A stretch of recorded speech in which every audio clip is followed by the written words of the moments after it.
ખેડબ્રહ્મા તાલુકામાં વાસ્મો યોજના હેઠળ નલ સે જલ યોજનાની અંદર તાલુકામાં મોટા ઉપાડે નલ સે જલ યોજના અંતર્ગત પાણીની યોજના અમલમાં મૂકી કેટલાક ગામડાઓમાં હજુ સુધી નળથી જળ પહોંચ્યું નથી. સ્વતરે પાણી મળી રહે તે માટે રેલી સ્વરૂપે જઈ ખેડબ્રહ્મા પ્રાંત અધિકારીને આવેદનપત્ર આપ્યું. નળથી જળ મળી રહે સાથે પાઇપોમાં ઊંડાઈ કરવામાં થયેલા ભ્રષ્ટાચારની તટસ્થ તપાસ થાય તેવી ખેડબ્રહ્મા વિધાનસભામાંથી રેલીમાં ઉપસ્થિત લોકોએ જણાવ્યું હતું. સરકાર સ્વતરે પાણીની વ્યવસ્થા નહીં કરે તો આવનારા દિવસોમાં જળ આંદોલન કરીશું. ધારાસભ્ય તુષાર ચૌધરીએ જણાવ્યું છે, ખેડબ્રહ્મા તાલુકામાં ચોમાસામાં ઓછો વરસાદ પડેલ આગામી સમયમાં પાણીની સમસ્યા સર્જાઈ શકે તેમ છે.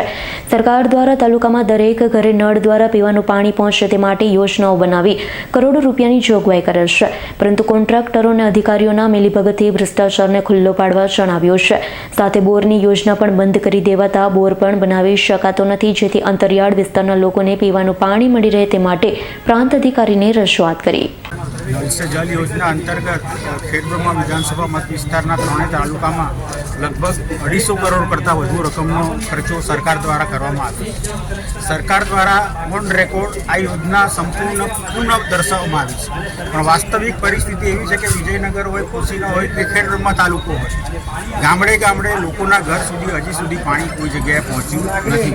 લગભગ 80% કરતાં પણ વધારે વિસ્તારમાં લોકો આજે પણ પીવાના પાણીની સુવિધાથી વંચિત છે. કેટલી જગ્યાએ એવું છે કે નળ ઘરથી બહાર લાગી ગયો છે પણ હજી સુધી ટીપું પાણી એમાંથી બહાર આવ્યું નથી. ઘણી જગ્યાએ ટાંકીઓ બની ગઈ પણ ટાંકીઓ કોઈ દિવસ ભરાઈ નથી. ઘણી જગ્યાએ એવું થયું છે કે વચ્ચેની પાઇપલાઇન પણ ગાયબ છે. એટલે વ્યાપક પ્રમાણમાં ભ્રષ્ટાચાર થયાના કારણે હજુ પણ આ વિધાનસભાના લોકો પીવાના પાણીથી વંચિત છે. એના માટે અમે પ્રાંતશ્રી દ્વારા મુખ્યમંત્રી સુધી અમારો અવાજ અમે પહોંચાડવા માગીએ છીએ કે આ ભ્રષ્ટાચારની તપાસ થાય અને લોકોને પીવાના પાણીની સુવિધા મળે એ પ્રકારનું સરકાર આયોજન કરે એવી અમે વિનંતી કરીએ.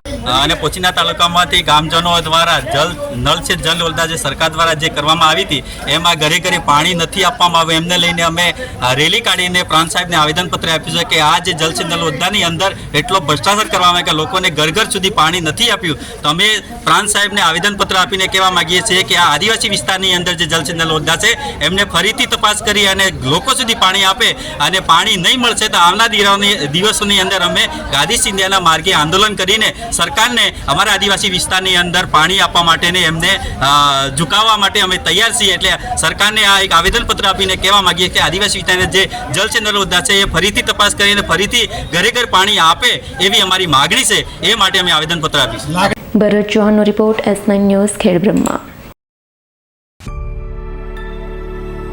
અમારી તમામ માહિતીથી અપડેટ રહેવા માટે જોડાયેલા રહો S9 ન્યૂઝ સાથે.